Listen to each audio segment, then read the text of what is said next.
Some children grow up knowing they are loved, and some learn very early that in the house they live in, they do not belong.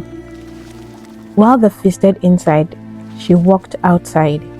While they laughed, she was silent. She stood at the bucket in the dark, washing clothes with her small hands. The sound of their laughter drifting through the window like it belonged to a different world entirely. She was 8 years old, and this was just another night.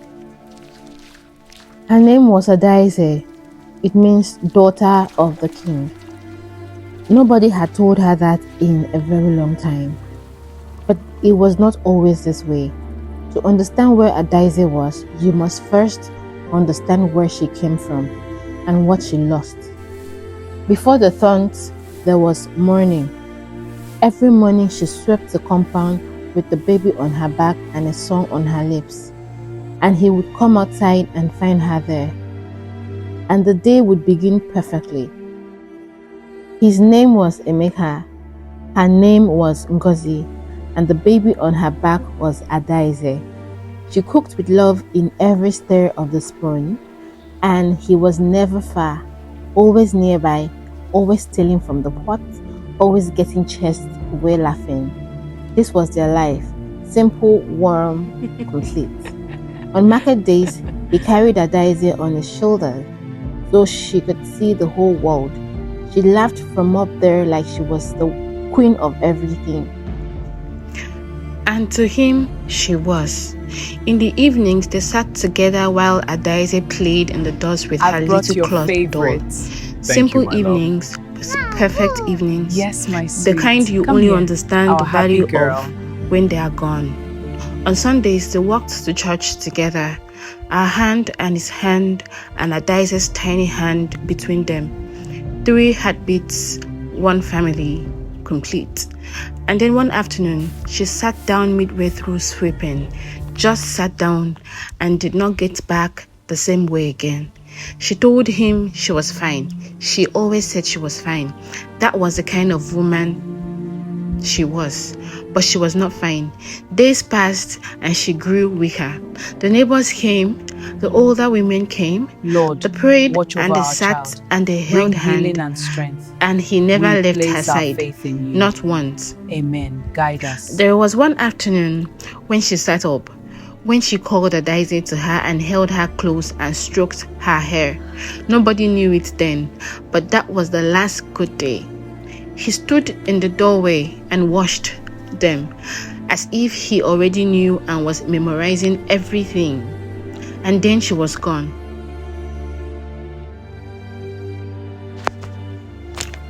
The compound that had always been full of her sweeping, her cooking, her laughter, became very quiet.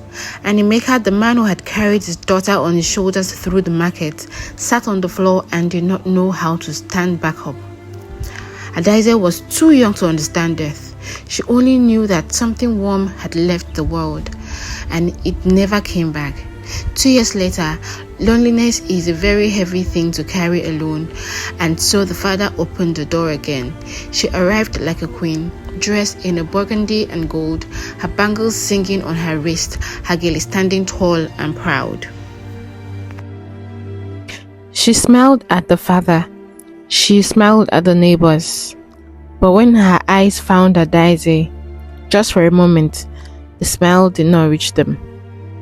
Nobody noticed, but the story had already changed.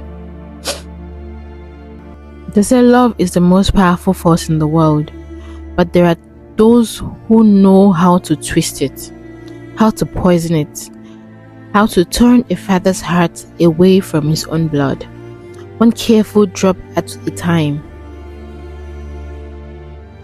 She cooked with her hands, but also with something darker.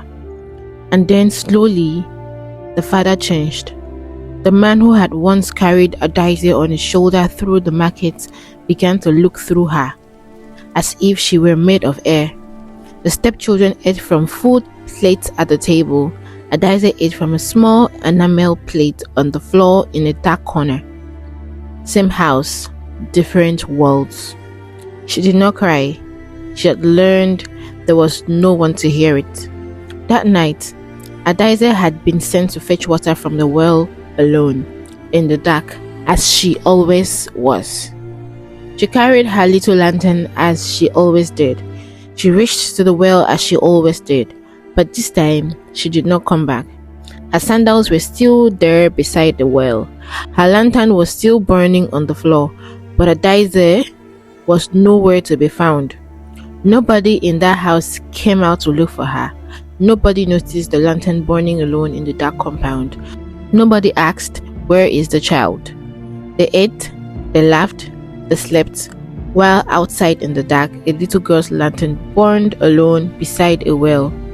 The lantern burned through the entire night all by itself, the way Adaize had always been, alone in the dark, still burning, still holding on. She had collapsed somewhere in the compound, hidden from the world, too weak to call out, too exhausted to move, and nobody came. Sometimes, the darkest nights are the ones that comes just before the light.